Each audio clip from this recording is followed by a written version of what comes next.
মোহাম্মদ সাবেক নাম ছিল সৌরভ দাস, এখন বর্তমান মোহাম্মদ নাহিদুল ইসলাম। তো আপনি কেমন আছেন? আলহামদুলিল্লাহ, আল্লাহর রহমতে ভালো আছি। ভালো আছি। তো আপনার ইসলাম গ্রহণের কাহিনী আপনার সংক্ষেপে শুনবো, সর্বোচ্চ 5 থেকে 7 মিনিটের ভিতরে শোনাতে হবে। তো প্রথমেই আপনাকে প্রশ্ন করতে চাই, আপনার ইসলাম ধর্মে দীক্ষিত হয়েছেন কতদিন হলো? ইসলাম ধর্মে দীক্ষিত হয়েছি আমি সম্পূর্ণভাবে 2018 সালে। 2018 সালে। তার আগে থেকে মানে মনে মনে লালন করতেন, কিন্তু আনুষ্ঠানিকভাবে দীক্ষিত হয়েছেন 2018 সালে। তো আপনার কেমন লাগছে এখন আলহামদুলিল্লাহ ইসলাম ধর্মে দীক্ষিত হওয়ার পরে? মানে ইসলাম ধর্মে তো আসার পরে যে কেমন লাগতেছে এটা ভাষায় প্রকাশ করতে পারবো না। মানে এই আনন্দ যে কোনো সাথে তুলনা করব, তুলনা করা যাবে না। মানে আপনার ইসলাম ধর্মে দীক্ষিত হওয়ার পরে আপনার জন্য সবচেয়ে স্মরণীয় এবং বরণীয় এবং আনন্দময় দিন হলো ইসলামে দীক্ষিত হওয়ার সময়। মাশাআল্লাহ, অনেক অসংখ্য ধন্যবাদ। আসলে আমরা যারা বংশসূত্রে ইসলাম পেয়েছি আমরা এরকম মজাটা বুঝবো না। যারা সত্যিকারে কষ্ট করে ইসলাম ধর্ম ইসলামের দীক্ষিত হয়েছে ওনাদের মজাটা, ওনাদের স্বাদটা সম্পূর্ণ আলাদা। আমাকে তারা চাইলো যে আমি যেন খ্রিস্টানের একজন দায়ী হই, দায়ী হিসেবে কাজ করি। তো ওনারা ছোট থেকে আমাকে, যখন ছোট আমার বয়স 8 বছর বয়স, তখন আমাকে মিশনারিতে দিয়ে দেয়। আর তারা জানতো যে ব্যাপটিস্ট মিশনারিতে পড়াশোনাটা বেশি ভালো হয়। যদি তারা ক্যাথলিক ছিল, কিন্তু পাঠিয়েছে কোথায়? ব্যাপটিস্ট মিশনে। হ্যাঁ জি। ব্যাপটিস্ট মিশনে যখন আমি পড়াশোনা করতে যাই, সেখানে আর এই ভর্তি একটা নিয়ম ছিল, সেখানে মেধা থাকতে হবে, মেধাবী হতে হবে। মেধাবী ছাড়া তারা কারো পিছনে সময় ব্যয় করে না। আর সেখানে সম্পূর্ণ যেগুলো দায়ভার নেয় বা টাকা পয়সা খরচা দিয়ে সম্পূর্ণ এটা ফ্রি চলে। আর এটা টাকা পয়সা সম্পূর্ণ আমেরিকা থেকে, আমেরিকা যারা ডোনার আছে তারা টাকা পয়সা দেয়। যারা মিশনারিতে পড়াশোনা করবে তাদের প্রত্যেক মাসে একটা অ্যামাউন্ট যোগ হয়ে যাবে তাদের অ্যাকাউন্টে। তো আমি যখন এখানে পড়াশোনা করতাম, মাত্র ছোট থেকেই আমি 2 বছর এখানে, যখন 8 বছর 10 বছর বয়স হয় তখন কিছুটা বুঝতাম না। 10 বছর পর থেকে যখন আমি এই বাইবেল নিয়ে পড়াশোনা একটু শুরু করি, মনোযোগ দিই, আল্লাহর কি রহমতে সেখানে যারা বড় বড় ছাত্র ছিল তাদের আগে আমি বাইবেল থেকে ভালো শিক্ষা অর্জন করি একটা। তো প্রায় 40 থেকে 42টা সার্টিফিকেট আমি বাংলাদেশ বাইবেল সোসাইটি থেকে অর্জন করি, বাংলাদেশ জেনারেল থেকে অর্জন করি, এবং বিভিন্ন পর্যায়ের যেগুলো পরীক্ষা আছে এগুলো বর্তমানে আছে। জি আলহামদুলিল্লাহ, সেগুলো আছে আমার কাছে, সংরক্ষিত আছে। আচ্ছা, আমাদের কাছে ছবিগুলো দেবেন, আমরা সেগুলো ইনশাআল্লাহ চেষ্টা করব আমাদের যারা শ্রোতা দর্শকদের দেখানোর জন্য ইনশাআল্লাহ।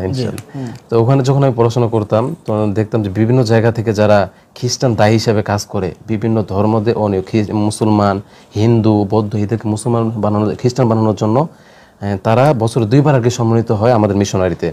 তো তাদের সামনে যখন আমি বেশ কয়েকবার কথা বলছি, কেননা সেখানে যতজন ছাত্র ছিল সারা বাংলাদেশের ভিতর, সেখানে প্রথম স্থান অর্জন করেছিলাম আমি বাইবেল থেকে।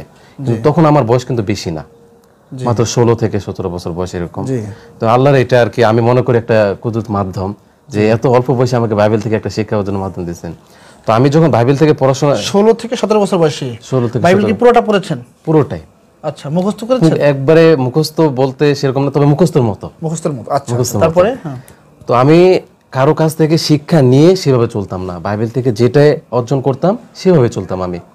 তো বাইবেল থেকে, তো বাইবেলের সাথে মুসলমান যে আগে তো জানতাম না যে কোরআনের এতটা আর কি সম্পর্ক আছে। তো সেই হিসাবে আমি চলতাম, সবসময় পাক পবিত্র থাকার চেষ্টা করতাম, মন মতো চলার চেষ্টা করতাম না, বাইবেলে যা লেখা আছে। আর সবসময় আমি কি করতাম, এক আল্লাহর প্রতি আর কি বিশ্বাস রাখতাম, এক ঈশ্বরের প্রতি। কারণ বাইবেল সেটাই বলে, তৃতীয় ঈশ্বরের কথা কিন্তু সেখানে এইভাবে জোরালোভাবে প্রমাণ করে না, সেটা মানুষের মন গড়া হিসাব।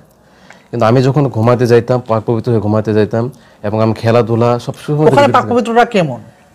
ওখানকার পাক পবিত্র হলো এমন, আমাদের ওযু করার মতো এভাবে নাকি? না, ওযু করার মতো পাক পবিত্র হলো সেখানে তা পবিত্র হলো তার প্রত্যেকটা অঙ্গ, বিশেষ করে তার হাত, পা, মাথা, এগুলো ধুইতে হবে। মাথাও কি ধুতে হবে? চুল, মাথা চুল সহ এগুলো পরিষ্কার রাখতে হবে সবসময়। তো আমি সবসময় এভাবে গোসল করতাম, অথবা এভাবে সম্পূর্ণ হাত পা মাথা পরিষ্কার করে আমি ঘুমাতে যেতাম। তো যখন আমি ক্লাস 8-এ পড়াশোনা করি সম্ভবত, তখনই আর কি আমি স্বপ্নের মাধ্যমে একটা হঠাৎ আমি প্রতিদিন তো এইভাবে ঘুমাইতাম। আর আমার একটা অভ্যাস ছিল, আমার কেমন যেন মনটা চাইতো যে আমি সৃষ্টিকর্তাকে সম্পূর্ণভাবে সম্মান করতে পারতেছি না, বা তার কাছে যেতে পারতেছি না, তার যতটুকু প্রাপ্য সেটুকু দিতে পারতেছি না। তো আমি সর্বোচ্চ মনে করতাম যে কপাল দিয়ে সেজদা করা, এটা হলো সৃষ্টিকর্তার সর্বোচ্চ প্রাপ্য। আমি তার সৃষ্টি জীব হিসাবে তার কাছে এটাই আমার চাহিদা আছে। তো আমি কি করলাম, বাইবেল কিন্তু এটা সেজদা কিন্তু লেখা নেই। তো আমি তাও ঘুমানোর আগে, আমি যে পাশে পশ্চিম দিকে পা দিয়ে ঘুমাতাম, কিন্তু তবু আমি ঘুমানোর আগে আমি সব সময় সেজদা দিয়ে 5 মিনিট সেজদাতে থেকে আমি নিজের মনকে আমি সন্তুষ্ট দিতাম যে হে ঈশ্বর, আমি তোমার প্রতি কৃতজ্ঞ জানাচ্ছি, আমাকে সৃষ্টি করেছেন। সেজদা নেই বাইবেলে বা আপনাদের খ্রিস্ট ধর্ম, তারপরে সেটা কেন করতেন? এটা আমার মনটাই কেন যেন বলতো। আচ্ছা, মন কেন যেন বলতো। আচ্ছা, কেন যেন মন বলতো। তারপরে তো এইভাবে যখন চলতাম, তো চলার পরে হঠাৎ একদিন আমি স্বপ্নে দেখি রাত্রে ঘুমানোর সময় যে এমন এক জায়গায় আমি দাঁড়িয়ে আছি যেখানে কালো এক পাহাড়ে আমি, অপর সাইডে হলো ফুলের সুবাস বাগান, এবং চারোদিকটা কেমন যেন সাদা ধোঁয়ায় ভর্তি, কিন্তু এমন একটা আমার শরীরে বাতাস লাগতেছে, ঠান্ডা বাতাস, যেটা আর কি বলে বোঝাতে পারবো না। এবং ওপাশে যে সৌন্দর্য, সেটা পৃথিবীর কোনো সৌন্দর্যের সাথে তুলনা করাই যাবে না। আচ্ছা আচ্ছা। তো ওখানে দেখলাম, আমি দূর থেকে দেখতেছি এমন একজন ব্যক্তি দাঁড়িয়ে আছে, কিন্তু আমি তাকে স্পষ্ট দেখতে পারতেছি। তো উনি আমাকে বলতেছে যে তুমি যে পথে আসো সে পথ তো সঠিক নয়, তোমাকে সঠিক পথে আসতে হবে। এটা স্বপ্নে বলতেছে? স্বপ্নে উনি আমাকে বলতেছে, কিন্তু আমি মনে হয় না যে স্বপ্ন দেখতেছি, মনে হচ্ছে না বাস্তবে, বাস্তবে সবকিছু। তো তোমাকে সঠিক পথে আসতে হবে, ধর্মের জন্য তোমাকে কষ্ট করতে হবে। তো আমি তো ভাবলাম যে কি না কি আমি ভুল করতেছি ধর্মের পথে চলার ক্ষেত্রে। তো এই জন্য আমি কি করলাম, নিজে আরো জোরালো দিলাম, বাইবেল বেশি বেশি করে পাঠ করলাম। কিন্তু তারপরও দেখতেছি যে কেন জানি মন মতো হইতেছে না। তো ঠিক 3 মাস পরে আবার আমি একই স্বপ্ন দেখি, একই ভাবে। আর এই স্বপ্নটা শেষ হয় আজানের মাধ্যমে। তো ইসলাম সম্পর্কে কোনো পড়াশোনা করেছেন এর আগে? ইসলাম সম্পর্কে ইসলামিক কোনো বই পুস্তক কিছু পড়েছেন? ইসলাম সম্পর্কে আমি সেখানে পড়াশোনা করছিলাম। আমরা যখন বাইবেল পড়াশোনাটা শেষ হয়, ধাপে ধাপে খ্রিস্টানরা কিন্তু দেয়। ওখানে কি কি বই পড়াতো আপনাদেরকে? বাইবেল আর কি কি বই পড়াতো? বাইবেল হলো মূল বাইবেলটা পড়াতো, তার সাথে বাইবেল কোনটা আছে? আমরা বলি old testament, old testament, new testament দুইটা মিলে হলো একটা আছে। দুইটা মিলে দুইটাই পড়তাম, যেটা কেরি ভার্সন। কেরি ভার্সন আছে, সহজ ভার্সন আছে। আমরা কেরি ভার্সনটা পড়তাম সব সময়। কেরি ভার্সনটা একটু বুঝতে কঠিন, কিন্তু সেখান থেকে আর কি আমরা যারা আর কি বুঝতে পারি, সহজে আমরা এগুলো অর্থ বের করতে পারি সেখান থেকে আমরা। তো সেখানে আমাদের কিতাবুল মুকাদ্দাস নামে একটা কিতাব পড়াতো।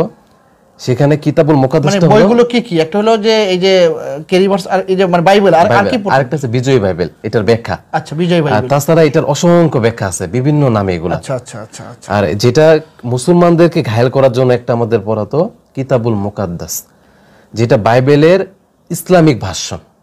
মানে অর্থাৎ যেন মানুষ প্রতারিত হয়, মানুষ মনে করে যে এটা আসমানি কিতাব। এটা আসমানি কিতাব। আচ্ছা, বাইবেলটাকে ওখানে যেমন এটা কি আরবিতে নাকি না ইংলিশে? বাংলায় ঈশ্বরের জায়গায় আল্লাহ লেখা, মসির জায়গায় মুস্তা লেখা, যিশুর জায়গায় ইসা লেখা, এইভাবে ইসলামিক নাম চেঞ্জ করে, মানে ওই নামগুলো ওদের ভাষায় শব্দে না হয়ে ইসলামী নাম, মানে মুসলমানদের সাথে যেন মানুষ যেন এটা মনে করে যে এটা অর্থাৎ একটা ইসলামী বইয়ের মতো মনে করে। কারণ খ্রিস্টানদের একটা সিস্টেম আছে, কারোর কাছে যদি দাওয়াত দেয় যেন তার ভাষাতে দাওয়াত দিতে পারে। এখন আমি যদি একজন মুসলমানকে যাই বলি আর কি বই পড়তেন? এই বইগুলোই, এইগুলাই। তাছাড়া অসংখ্য বই আছে। ওখানে আর কি মিশনারিতে আপনারা কি কি কাজ করতেন? আর কি কাজ ছিল ওখানে? তো আমাদের এই যে জেনারেল যে পড়াশোনাটা, সেটারও কন্টিনিউ চালাতে হতো আমাদেরকে। ধর্মীয় পড়াশোনাটাও চালাতে হতো। দুইটাই আর কি, 2 লাইনের পড়াশোনা আমাদের কন্টিনিউ ভাবে চালাতে হতো। আচ্ছা, জেনারেল এবং ধর্মীয় দুইটাই পড়াশোনা একসাথে। আচ্ছা আচ্ছা। তো এভাবে আমরা মূল বিষয়ে আসি। তাই আপনি কি করলেন? স্বপ্নে দেখলেন, এরপরে? তো স্বপ্ন দেখার পরে তো যখন আমি একটু ঠিকঠাক ভাবে চলতে শুরু করলাম, আবার কঠিন ভাবে, তো 3 মাস পর দেখি একই ভাবে স্বপ্ন এবং একই কথা, একই ভাবে শেষ আজানের মাধ্যমে। তো তখন আমি বুঝতে পারি আজানের মাধ্যমে মানে কি? আজান যখন হয়েছে তখন ঘুম ভেঙে গেছে, স্বপ্ন শেষ, এরকম না? মানে যখন উনি কথা বলা, আজান দেখেছেন? না, স্বপ্নে আজান না, যখন উনি কথা বলা শেষ করে ঠিক ওই সময় বাইরের মুয়াজ্জিন মসজিদে আজান দিচ্ছে, মানে মসজিদের মাইকের আজান আপনার কানে যাচ্ছে। কিন্তু অন্যদিন কিন্তু এই আজানটা আমি এত স্পষ্ট শুনতে পাই না। আচ্ছা আচ্ছা আচ্ছা। তো যে স্বপ্ন যেদিন দেখি সেদিন এত স্পষ্ট ভাবে আমি শুনি, সুমধুর ভাবে। এটার কারণ কি? আপনি এই যে ইসলামের দিকে এই স্বপ্নগুলো দেখার কারণ কি? এর আগে কোনো কল্পনা করেছেন? আপনাকে কেউ দাওয়াত দিয়েছে? না না না, কেউ আমাকে দাওয়াত দেয় নাই। মিশনারিতে কি ইসলামিক বই কেউ মুসলমান হিসেবে দাওয়াত দিবে, এটা অসম্ভব। মানে দাওয়াত দেওয়ার প্রশ্ন কোনো বইও নেই না, সেখানে ইসলামিক ভাবে কোনো বই নেই। তাদের মন গড়া যেটা কিতাব থাকে। তারপরে যখন এই স্বপ্নটা দেখলাম, আবার আমি বুঝতে পারলাম না যে আমি কি দেখতেছি। আমি তো মনে করছি যে উনি হয়তো বা খ্রিস্টানদের কোনো ফেরেশতা, যিশু এমন কেউ হবে। তো এরকম বুঝতে তখন আবার আমি একটু জোরালো ভাবে আমি বাইবেল পাঠ করা শুরু করলাম। তো তৃতীয়বার যখন আমি স্বপ্নটা দেখি, তখন আমি স্বপ্নটা শেষ হওয়ার আগে, কথা বলা শেষ করার আগে, তখন আমি কেন জানি তাকে সরাসরি প্রশ্ন করে ফেললাম যে আসলে আপনি আমাকে কি করতে বলতেছেন, আপনি কে? তো উনি আমাকে এক কথায় উত্তর দিল যে আমি হলাম ইসলাম ধর্মের প্রবর্তক হযরত মুহাম্মদ সাল্লাল্লাহু আলাইহি ওয়াসাল্লাম। তো এখনো বললে আমার গায়ের পশম কেমন হয়ে যায় সেটা। আমি তো নবীর কদর তখন বুঝতাম না। নবীর কদর বুঝলে তো আমি আল্লাহই জানে আমার কেমন এখন অনুভূতিটা হইতেছে। তখন যদি সেই অনুভূতিটা আমার থাকতো, যে না জানি আমি কি করে ফেলতাম। তো উনি এই কথাটা যখন বলছে, এই কথাটা বলার সাথে সাথে স্বপ্ন আবার আজানের মাধ্যমে শেষ। তো ওই দিন শুধু বাড়তি এতটুকুই আমি প্রশ্ন করতে পারছি। যখন উনি বলল যে আমি ইসলামের প্রবর্তক হযরত মুহাম্মদ সাল্লাল্লাহু আলাইহি ওয়াসাল্লাম, তখন আমি সেই দিনে বুঝলাম যে না, আমি যে ওনার পরনে পোশাক দেখছি সেটা জুব্বা, ওনার পরনে দেখছি আমি দাড়ি, ওনার পোশাক টাকনুর উপরে। তো এই সম্পূর্ণ দেখা যায় একটা ইসলামিক ব্যক্তির ভিতরে থাকে। কিন্তু নবীজির মর্যাদা তো আমি বুঝতাম না, উনি কে। চেহারা মোবারক দেখেছেন একদম? চেহারা মোবারক একবার আমি দেখতে পাইনি, ওনার থুতনি পর্যন্ত আমি দেখেছি। আচ্ছা আচ্ছা, তারপরে চেহারা মোবারক দেখতে পাইনি একবার। তো তারপর যখন আমি একজন ইমাম সাহেবের কাছে গেলাম, তো ওনাকে সব হালত খুলে বললাম আমি, তো উনি বলতেছে দেখো এটার ব্যাখ্যা আমি দিতে পারবো না, যিনি তোমাকে এইসব দেখাচ্ছেন হয়তোবা তিনি তোমাকে এই পথগুলো দেখাবেন। তো এরপর কি করলাম, আমি বাসা থেকে তো বের হয়ে যখন প্রাইভেটের নাম করে এক মৌলবীর কাছে আমি আমার নিজের পরিচয় গোপন রেখে তার কাছে আমি আরবি পড়তাম, সূরা শিখতাম। কিন্তু মনে মনে ধারণা তখনই আমি স্পষ্টভাবে আমি ইসলাম গ্রহণ করবই। আর তখন থেকে কেন জানি বাইবেলের যে ভুল ধারণাগুলো এগুলো আমি আগে বুঝি নাই, কিন্তু তখন থেকে ভুল ধারণাগুলো স্পষ্টভাবে আমার বের হতে থাকলো। বাইবেলের এখানে ভুল, ওখানে ভুল, ওখানে ভুল, ওইটা ভুল, এটার সাথে ওইটা মিল নেই, স্পষ্টভাবে আমার সব ভুল বের হয়ে গেল। কিছুদিন পরে তো আমি এক হুজুরের কাছে গেলাম, সেখানে আমি কালেমা বললাম, কোর্টে গেলাম, এপিট করলাম। এবং যখন আমি সেখান থেকে গোপনভাবে চলতেছিলাম, গোপনে মসজিদে নামাজ পড়তেছিলাম, কেউ যেন না দেখে, শীতকালে একা যেতাম মুখ ঢেকে, চাদর গায়ে দিয়ে নামাজ পড়ে আবার চলে আসতাম। কিন্তু কেন আমি নিজের মধ্যে ধরে রাখতে পারি না যে আল্লাহকে আমি সেজদা না দিয়ে থাকবো, নামাজ না পড়ে থাকবো, গোপনে তাও আমি চেষ্টা করতাম নামাজ পড়ার। কিন্তু আমার পরিবার কিভাবে জেনে ফেলে, তো সেভাবে মিশনারি তো জেনে ফেলার পর আমাকে তো মারার জন্য অনেক প্ল্যান করে। এর আগে যেহেতু সময় স্বল্প, সবকে সংক্ষেপে বলতেছে আমি, অনেক ঘটনা ঘটেছে এর আগে। আমার মা শতবার আমাকে বলছে, অনেকবার বলছে যে তুমি যা করতেছো সঠিকভাবে বিবেচনা করে বলো, কারণ মা চায় না যে সন্তান খারাপ হতে চাক।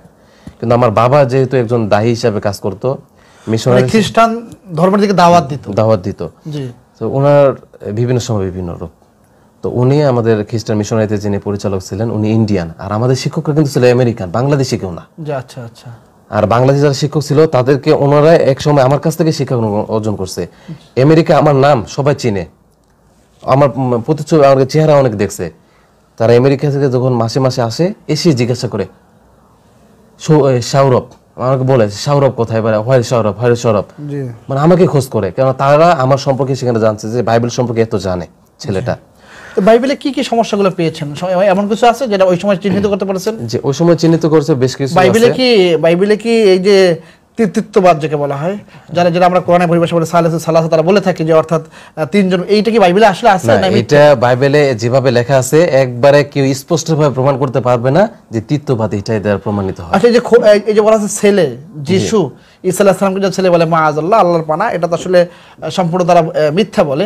তো এই ব্যাপারে কি আছে বাইবেলের ভিতরে? এটা আসলে ওখানে বাইবেলে লেখা আছে একটা যে ইনি আমার প্রিয় পুত্র, ইহাতে আমি প্রীত, একটা এইভাবে বাইবেলের একটা আয়াত আছে, কিন্তু শ্লোক একটা আছে। কিন্তু এর আগেও ঈশ্বর বিভিন্ন নবীকে বলছেন তুমি আজ থেকে আমার পুত্র, তোমার বংশধর আমার আজ থেকে পুত্র হলো, তোমার পুত্র আজ থেকে আমার পুত্র, স্পষ্টভাবে আছে। তাহলে যদি তারা তাকে সন্তান দাবি করে, একমাত্র সন্তান যদি দাবি করে তাহলে তো আরো তো সন্তান আছে, আল্লাহর পানা, সন্তান তো নেই, তাদের কথা অনুযায়ী সেটা। এখন যদি উনি বলে ওই বাইবেলের আপনার কাছে কি কপি আছে কোনো? হ্যাঁ জি, এখানে কপিগুলো এখানে আছে, এখনো আছে আমার কাছে। আচ্ছা, আমরা আরেকদিন আরেক পর্বে ইনশাআল্লাহ এগুলো একেবারে পুঙ্খানুভাবে দেখবো ইনশাআল্লাহ, যদি সময় কম আমরা আজকে করব। আর ফাঁকি বলে রাখি, আপনাদের কোনো যদি প্রশ্ন থাকে আপনারা আমাদের এই যে কমেন্ট বক্সে জানাবেন, আমরা এই ভিডিও আপলোড করে যখন আপনারা দেখবেন। আরেকটা বিষয় জানিয়ে রাখছি, আমাদের চরমোনাই জামিয়ায় যারা নতুন মুসলমান হয়, যদি সত্যিকারের সে কাগজপত্র নিয়ে আসতে পারে এফিডেভিট করে এবং বৈধ কাগজপত্র, তাহলে মাদ্রাসা কর্তৃপক্ষ তার যাবতীয় খরচ বহন করে, শিক্ষা দীক্ষা সহ তার চলার জন্য যা প্রয়োজন সব প্রতিষ্ঠান থেকে বহন করে।